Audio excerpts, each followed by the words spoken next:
My daughter-in-law set her wine glass down on my kitchen counter and smiled at me the way you smile at someone you've already decided doesn't matter anymore.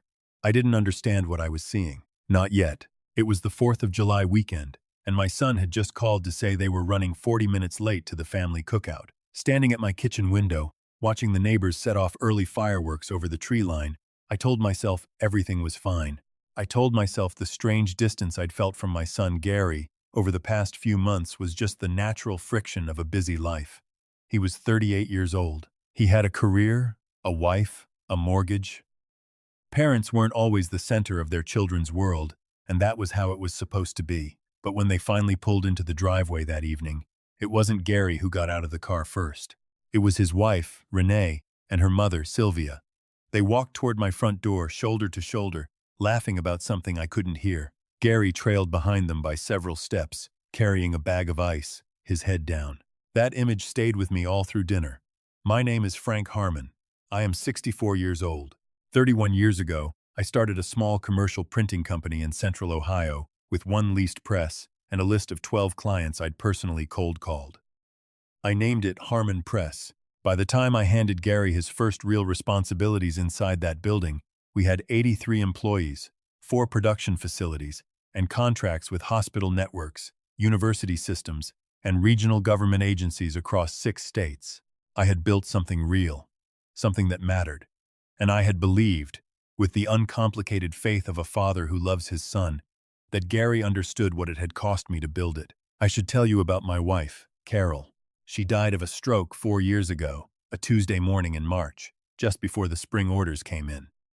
After 33 years of marriage, she was gone in the time it takes to pour a cup of coffee. I don't say that to pull at your heart, friends. I say it because Carol's absence left a silence in this house that I never fully learned to fill, and I believe now that Gary and Renee understood exactly how isolated that silence had made me. I believe they counted on it.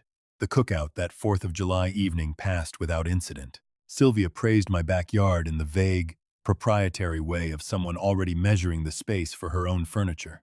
Renee refilled her own wine twice without asking. Gary barely spoke. I told myself I was being oversensitive, that grief sometimes makes you read menace into ordinary moments. Then, 3 weeks later, Gary came to me with the proposal. He sat across from me at the dining room table where Carol and I used to pay our bills together on Sunday evenings. He had a folder. He had printed documents with projected figures. He spoke with the careful confidence of someone who had rehearsed his words in front of a mirror. He told me that Harmon Press was at a critical inflection point, that our legacy contracts were aging out, that the printing industry was contracting, and that without a significant capital investment in digital infrastructure, we would lose relevance within 5 years. He told me he had identified a property, a converted warehouse on the east side of Columbus, that could be transformed into a flagship production hub, a facility that would position us for the next generation of the business. The price was $2.1 million. He wanted me to fund it personally rather than route it through the company's capital accounts. A tax structure thing, he said. His attorney had recommended it. I would receive full equity documentation within 90 days, once the legal conversion was complete. I looked at my son across that table and I felt the particular pride of a man watching something he built outperform his expectations. I thought, he learned this. He built this presentation because I raised him to fight for what he wanted. I wired the money 11 days later. The closing happened on a Friday. Gary texted me a photo of himself holding a key in front of the warehouse doors. He looked happy. I saved the photo. 6 weeks passed. On a Wednesday evening in late September, I was driving home from a dinner with an old colleague when I made a wrong turn through an unfamiliar part of the east side. I was correcting my route on the GPS when I passed a familiar building. I recognized the broad industrial facade, the corrugated steel panels, the loading dock configuration. I slowed down and pulled to the curb. The warehouse Gary had shown me in the photographs had a for-lease sign in the window, not a company sign, not a Harmon Press sign, a commercial real estate for lease sign with a phone number I didn't recognize. I sat in my car in the dark for a long time. The next morning I called the number on the sign. The leasing agent confirmed the property was available and had been available for the past 3 months. She told me the building had recently changed ownership. When I asked under what name, she paused and said she wasn't at liberty to share that information over the phone. but that I was welcome to pull the county records myself. I thanked her and hung up. Then I drove to the county recorder's office. The property was registered to a limited liability company called Meridian Group Holdings. I wrote the name down on a gas station receipt and sat in my car in the parking lot for a long time, trying to remember where I'd heard it before. Then it came to me. Sylvia. 2 summers ago, at a dinner I'd hosted, she had mentioned her late husband's old business interests with a particular pride. He had run a small real estate investment firm. She had mentioned the name once in passing. Meridian. My son had taken $2.1 million of my money and bought a building in his mother-in-law's company name. I drove home. I sat in Carol's chair by the fireplace, the one I've never moved, and I did not sleep that night. What I did instead was think with the particular cold clarity that comes to a man when the last warm thing he was holding onto turns out to be a stone. I had spent 31 years making decisions about money, personnel, contracts, and risk. I knew how to separate emotion from strategy. I knew that if I called Gary that night, screaming, he would have an explanation ready. He would have documents. He would have Renee standing at his shoulder, coaching him through every sentence. I had already seen that performance once across my own dining room table. If I was going to protect what I had built, I needed to understand the full scope of what I was dealing with before anyone knew I was looking. I have a longtime attorney named Dale Pruitt. Dale has handled every major legal transaction in my professional life for 22 years.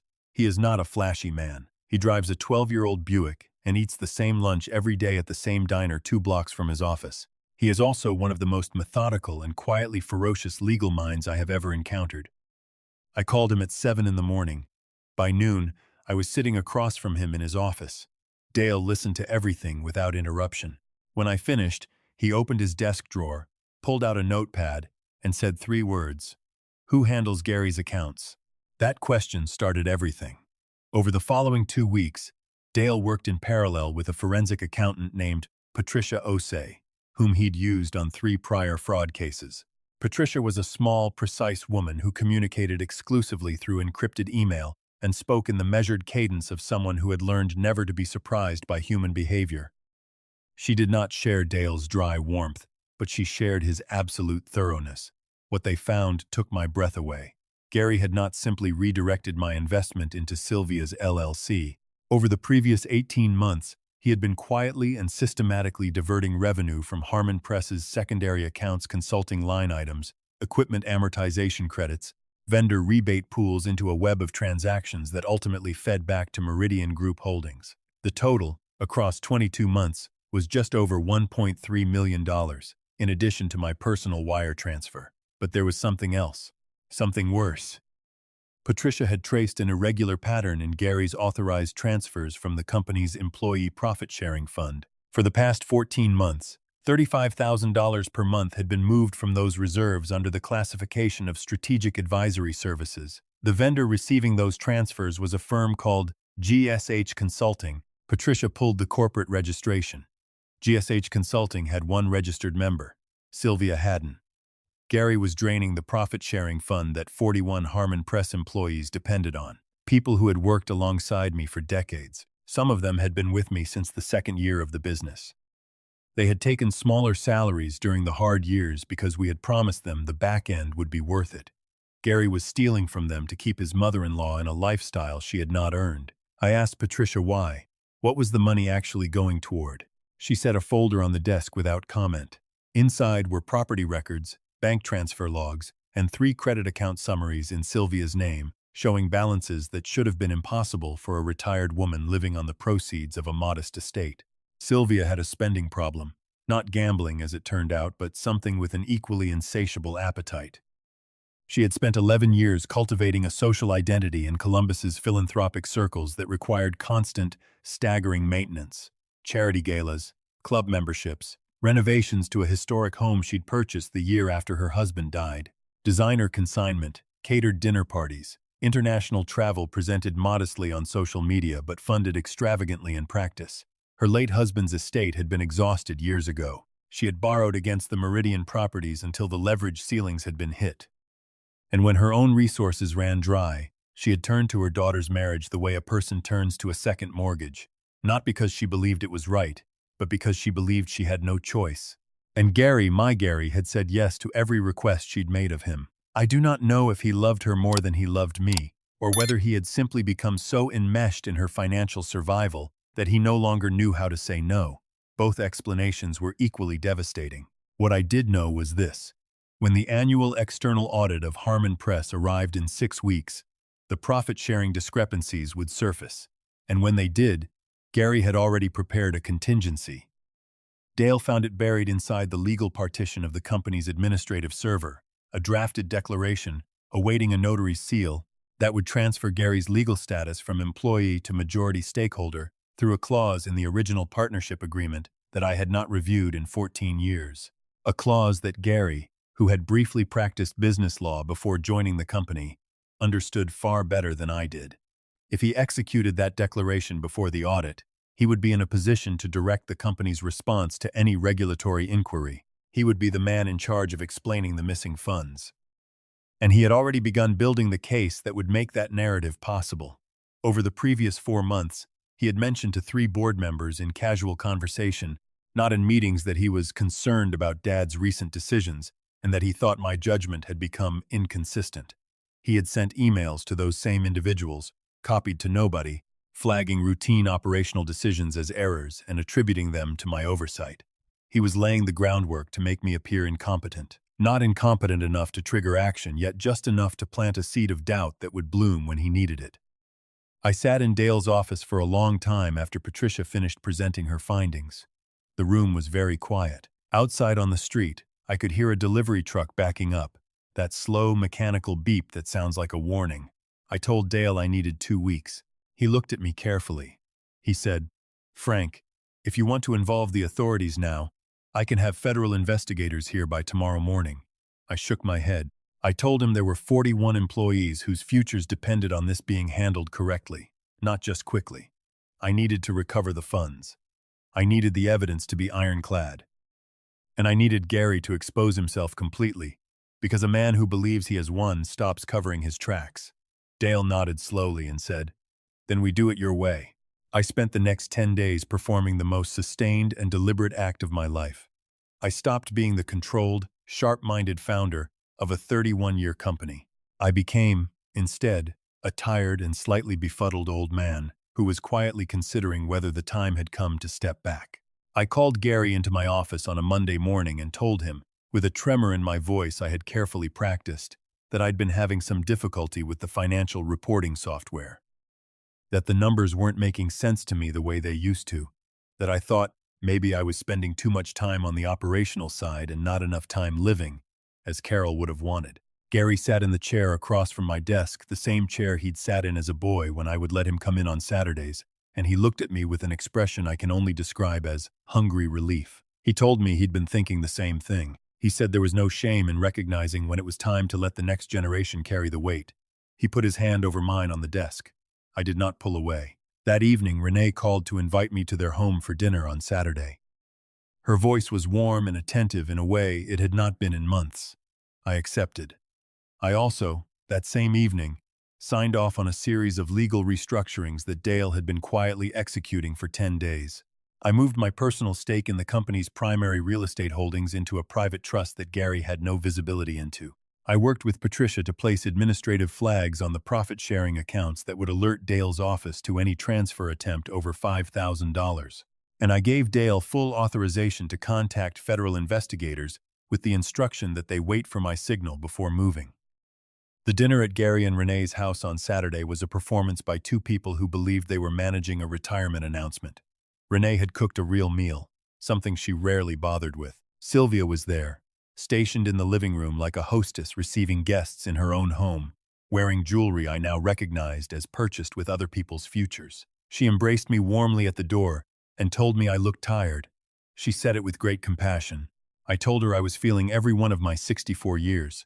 After dinner, Gary brought out a folder. He set it on the coffee table between us, with the careful casualness of a man who has thought about this moment for weeks.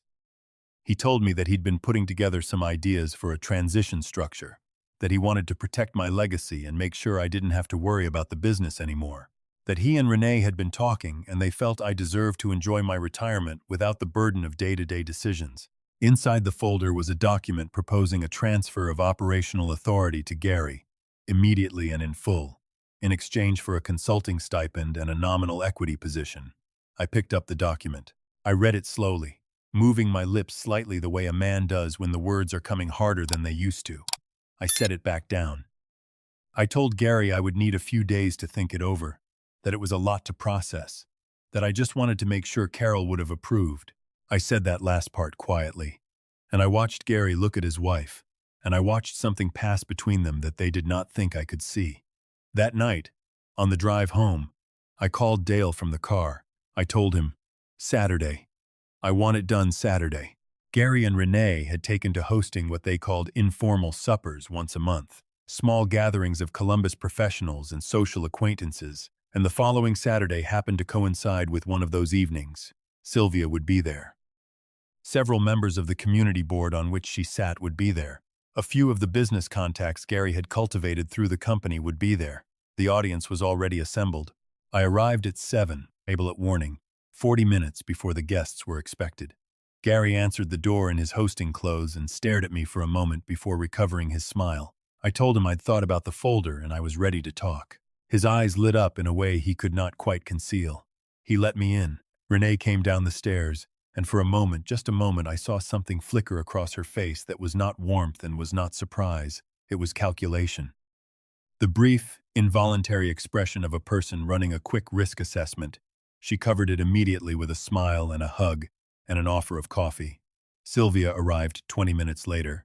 She swept into the house as she always did, filling the room with her particular brand of gracious authority. She squeezed my arm and told me she was so glad I had come. She said Gary had told her I was thinking clearly about the future and she was proud of me. I thanked her. The guests arrived. The evening moved through cocktails and conversation in that pleasant, frictionless way that well-hosted events do. I sat in a chair near the fireplace and let people come to me, and I listened, and I waited. Gary finally approached me just before dinner was served. He crouched beside my chair and spoke quietly. He said the folder was on the desk in his study. He asked if I wanted to look it over one more time before we talked after dinner. I nodded. I told him I would just need a moment alone with the document to collect my thoughts, if that was all right. He squeezed my shoulder and said, of course. He told me to take all the time I needed. The study was down the hall. I walked in and closed the door most of the way behind me. I stood in the center of the room for exactly 30 seconds. Then I walked back out and returned to my chair by the fireplace. 15 seconds later, Dale Pruitt walked through the front door. He was not alone. 2 agents from the FBI's Financial Crimes Division came in behind him. One of them I had met the previous Thursday. They did not make a scene at the entrance. They did not announce themselves loudly. They simply moved into the room with the calm, purposeful authority of people who know exactly why they are there and have prepared accordingly. The room went very quiet. Gary turned from the bar and saw Dale first. The color left his face in a single instant, the way it happens when a person's body understands something before their mind is willing to accept it. He looked at the agents. He looked at me. I watched his mouth open and then close without a sound. I stood up from the chair by the fireplace. Friends, I said, because I am not a man who raises his voice. I addressed the room the way I have addressed every difficult moment in my professional life, with steadiness. I want to apologize for interrupting the evening. What I have to share will not take long, but it requires honesty, and I have learned this year that honesty, when it has been absent long enough, tends to make a scene when it finally arrives. I told them about the warehouse. I told them about Meridian Group Holdings. I told them about the 22 months of diverted revenue and the GSH consulting transfers from the Employee Profit Sharing Fund. I spoke clearly and without dramatics, because the facts did not need ornamentation. Several guests shifted in their seats. One of the community board members, a woman who had served alongside Sylvia on 2 charitable committees, set her wine glass down very slowly, as though she did not want to make a sound. Sylvia stood near the hallway that led to the kitchen. Her expression had passed through shock and then through rage and had landed somewhere that looked, from where I stood, like the very beginning of fear. She raised one hand toward me with the habitual authority of a woman who has spent a decade controlling every room she entered, and she said, Frank, you need to stop talking right now. I looked at her calmly. I told her that I respected that she was frightened. I told her that what happened next was not something I wanted, but it was something that the 41 people who had trusted me with their financial futures required me to see through. The lead agent stepped toward Gary. Renee was the first one to speak after that. She turned to Gary, not to me, and the warmth that had characterized every interaction I'd had with her for 7 years was entirely absent from her voice.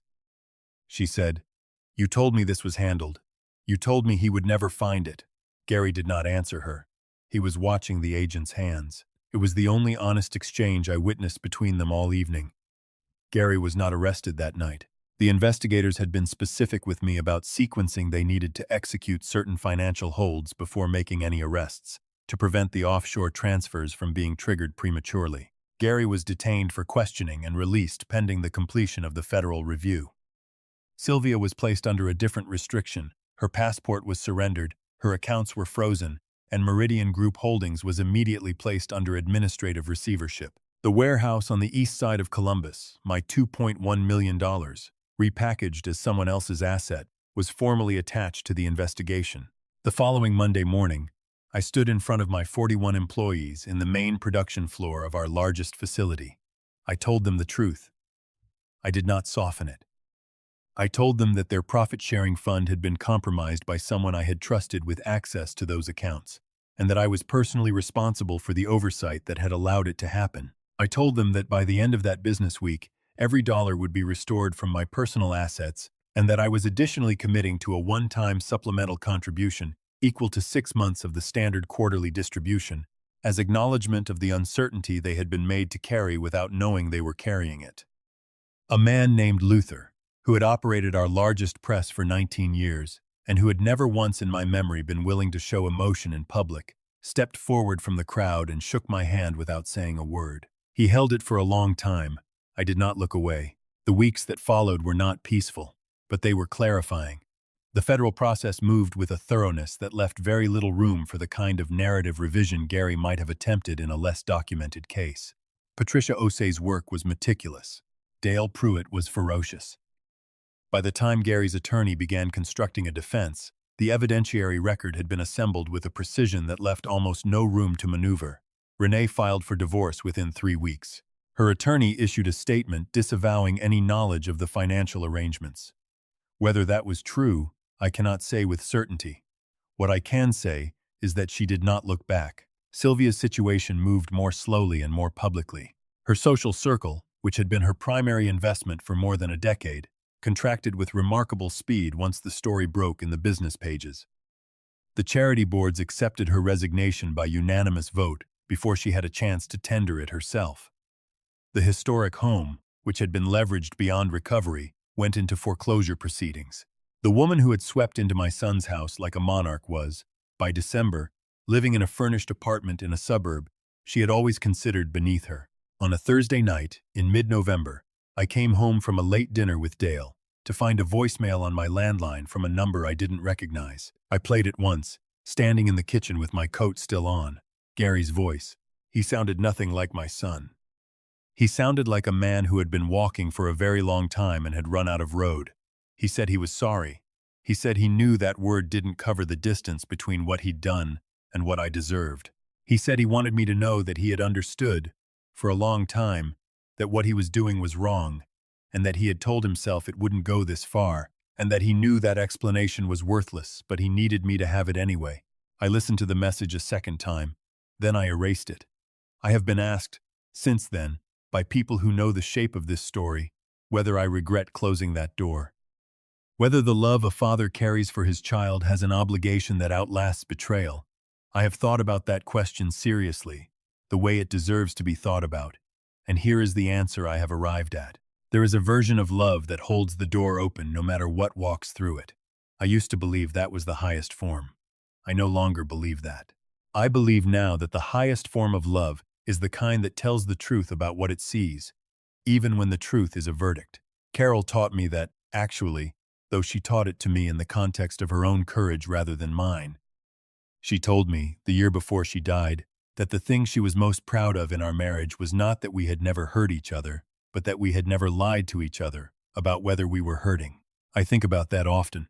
My house is quieter now than it has ever been. The chair by the fireplace is still Carol's chair, and on the evenings when the light comes through the west window the way it did when she was alive, I sit in my own chair across from it, and I allow myself to miss her without apology. I have learned that grief, given enough room, does not always stay grief. Sometimes it turns into something that feels almost like conversation. The business is steady. We brought in an interim CFO while the legal proceedings continue, a woman named Sandra Keller who came to us from a hospital network and who approaches the job with an exactitude that reminds me of myself at 40. The profit-sharing fund is fully restored and operating under new audit protocols that I should have implemented a decade ago. Luther is still running the big press. He sends me a text message every Friday afternoon that says simply, "Good week, boss." I have never once failed to write back. There is something I want to say to you, if you will allow me one more moment. You may be sitting somewhere right now with a version of this story living inside your chest. It may not involve a company or a warehouse or a federal investigation. It may be smaller and quieter, but no less real for that. A child who treats your generosity as an entitlement. A family member who has learned to use your love as leverage. A person whose presence in your life has slowly, without your fully noticing, cost you more than you ever agreed to pay. I am not here to tell you what to do with that. Every door is different, and only you know what is standing on the other side of yours. What I will tell you is this.